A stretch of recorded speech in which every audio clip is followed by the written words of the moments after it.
We got a lot of Hytale news just days before the eventual blog post is about to drop, and that's exactly what we're going to talk about first. I have some tweets pulled up, and the first one is from Quebec Corner asking, "Hey John, if you could tease the next Hytale blog post in one word, what would it be?"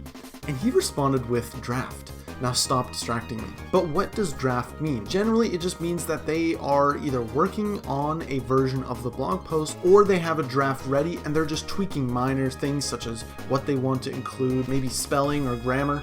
We don't really know. It definitely means that they're actively working on the blog post, and we can probably expect to see one very soon. And speaking of blog posts, there's some changes to the Hytale website that I want to go over. It's a very minor change, but at the bottom, the formatting of the footer is off. As you can see right here, the previous post is over here, but right below it is the next post.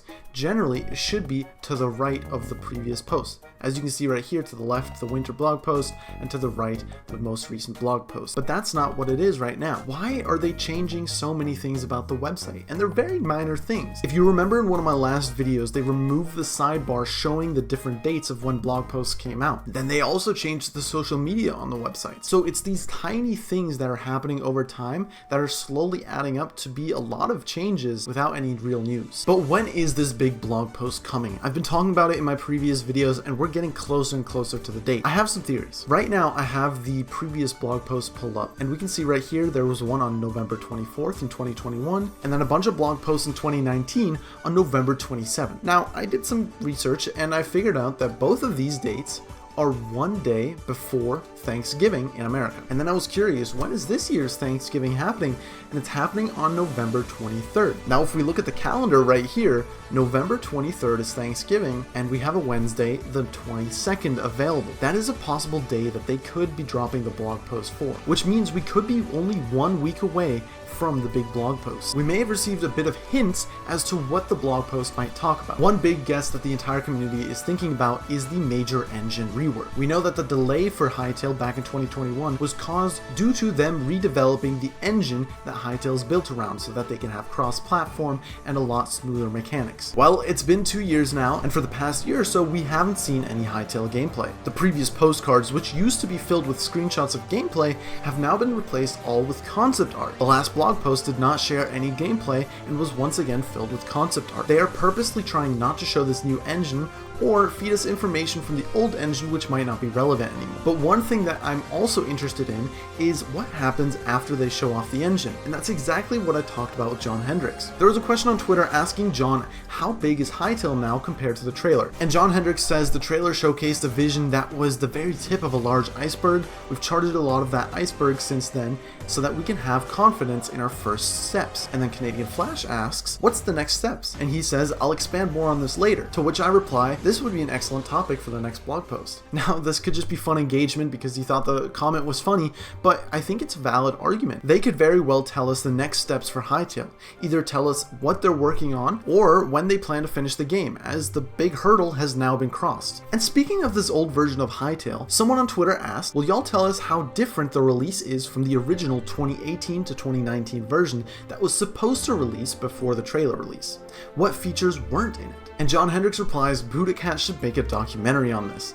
To which Budokat just replies with a GIF. Now, it doesn't necessarily confirm that we're going to get a documentary, but it would be interesting to know, once we have the game in our hands, what the old version felt like, and what the difference really is. We got a bit of insights on Quebex, the game's mascot, where someone asked why Quebex have teeth if they only feed on sunlight, to which John replied saying, positive they only feed on sunlight. There was an old clip where they were seen hunting a boar. So maybe they're carnivores? We don't know. One person talked about, since the lore has gotten bigger, are there more villains in Hytale as well? And John Hendricks confidently says, yes, and they are much stronger than before, which is a good indicator that there's not only going to be difficult boss fights, but a lot of them. Someone else wanted to know, okay, if there's bosses, can you refight them? And John says the answer is kind of complicated. The short answer is yes. What does this really mean? I take it that certain bosses are not going to be able to be refought. Varen, for example, the main villain of Hytale, will probably be a one-time fight. The Yeti, someone we've seen in the trailer, or the Void Spider from a concept art, are bosses that I could see being fought multiple times, either re-encountering them in a different area, or simply respawning. And then someone asked if we could spawn bosses, similar to the Wither in Minecraft. And he replied saying there are many types of bosses, and many ways to encounter them. Which is a very interesting way to answer, because he could have just said, yes, you can spawn your own bosses, but maybe there's environmental reasons for a boss to spawn. The thread doesn't stop there. Someone talked about a mini game similar to a gauntlet style death run, where you go through a bunch of different rooms with a bunch of bosses, and to unlock the bosses you might have to complete the story mode first. To which John replied, progress completely through the story? Good luck. Maybe this is a story where you progress yourself and you kind of create your own story, with certain quests being here and there and the factions living autonomously. So you go to a Quebec village and they have a story for you, or you meet a certain character and you learn about them, but the world progresses without you, and therefore there's never really a complete end to the story. I'd be interested to know what you guys think this means. There's also more use to magic, it seems. Someone asked if you could use magic for more environmental reasons, such as lighting a campfire, and John says, absolutely. If I could, I would use magic for everything. Magic is something that we know almost nothing about, so I hope maybe the next blog post even, they could touch up on magic and we could learn a little more. John was also asked what area of the game he's satisfied with the most currently, and he replied, tough one. Today, World Gen. It just keeps getting better, full of those little moments where you come across something new and immediately start planning. This gives me an incredible sense of hope that the world generation is so massive that even the developers who've been working on the game for years now still find new things to come across. Then Canadian Flash replied asking, I wonder what yesterday was, and he just said ...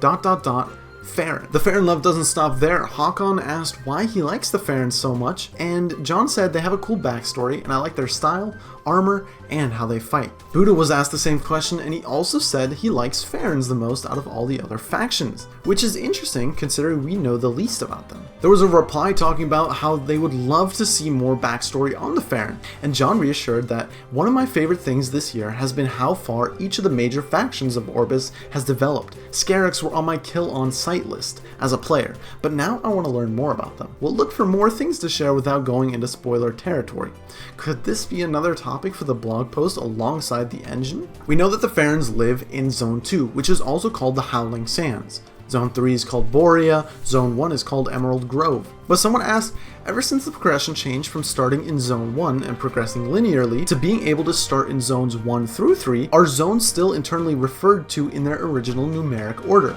Perhaps instead referred to as the names we've heard, such as Borea. And John says it's one of the things we have to explain to everyone during onboarding. Okay, so sometimes we refer to all these biomes as Zone 1 because there was a really cool concept art. I'm sure everyone has seen this concept art before, but this is what he's referring to, where it splits up the 4 zones and there's 2 unannounced zones as well. But now, if you didn't know, when you create a Hytale world, you have the chance of being randomly spawned in either zones 1, 2, or 3, which makes me believe that in the final game they're just gonna stick to the names of the zones instead of the numbering. One of the questions asked was maybe Hytale will have some kind of esport, winky face, and John says that will be up to the players. I think esport chooses you, which outright confirms that they're not going to have a Hytale League similar to what Overwatch League may be. I can definitely see a future where Hytale will host some tournaments with maybe some of your favorite creators, either for a cash prize or for a charity win. And speaking of charity, on December 9th, the Hytale community is hosting Thankmas again. This year's sponsor is the World Central Kitchen, making sure that people get fed all around the world. I will be taking part in it, and I have a special segment, so you don't want to miss that as well. If you want to donate, there's also some cool rewards that you can get.